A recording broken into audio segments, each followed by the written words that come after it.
আপনারা যারা মাস্টার্সের জন্য অ্যাপ্লাই করতেছেন, মাস্টার্সের অ্যাডমিশনের ক্ষেত্রে যে ডকুমেন্টসগুলো লাগে এটা নিয়ে বলবো। এসওপি, যেটা এসএ আর কি, এসওপিটা অবশ্যই লাগবে ম্যাক্সিমাম ইউনিভার্সিটিতেই। হাতে গোনা কয়েকটা ইউনিভার্সিটি আছে যেখানে লাগবে না। তো এসএ, তারপরে হচ্ছে অফিসিয়াল সার্টিফিকেট ট্রান্সক্রিপ্ট। গ্র্যাজুয়েট অ্যাডমিশনের ক্ষেত্রে অফিসিয়াল ট্রান্সক্রিপ্টটা খুবই ইম্পর্টেন্ট। অফিসিয়াল ট্রান্সক্রিপ্টটা কীভাবে পাঠাতে হয় ওটার জন্য আলাদা ভিডিও আছে। মানে অফিসিয়াল ট্রান্সক্রিপ্ট সার্টিফিকেট পাঠানো লাগতে পারে। অনেক ইউনিভার্সিটি যারা এমওআই দিয়ে অ্যাপ্লাই করতেছে, কিছু ইউনিভার্সিটিতে এমওআইটাও পাঠানো লাগতে পারে। স্পেশালি লামার ইউনিভার্সিটি যদি অ্যাপ্লাই করে থাকেন তাহলে ওদের সার্টিফিকেট, ট্রান্সক্রিপ্ট, এমওআই তিনটাই অফিসিয়ালি পাঠানো লাগবে। এরপর রিকমেন্ডেশন লেটারের ব্যাপার আছে। রিকমেন্ডেশন লেটারটা যে রিকমেন্ডার তার কাছে ইমেল চলে যাবে, রিকমেন্ডার পরে ওটা আপলোড করে দিবে।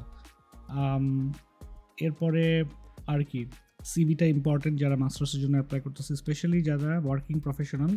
সিভিটা খুব ইম্পর্টেন্ট, সিভিটা যেন সুন্দর করে সাজানো থাকে।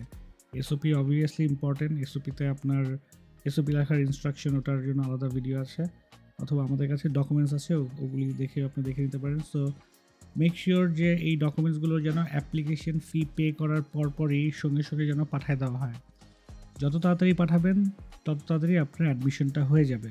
ওটাতে ডকুমেন্টস পাঠাতে যদি ডিলে হয় তাহলে কিন্তু অ্যাডমিশনেও ডিলে হয়ে যাবে। আর I-20 জন্য অবশ্যই ব্যাঙ্ক স্টেটমেন্ট সাবমিট করা লাগবে। ব্যাঙ্ক স্টেটমেন্ট ছাড়া I-20 পাবেন না। এটা হচ্ছে মাস্টার্সের অ্যাডমিশনের requirement. Hopefully this will help you out. Thank you so much.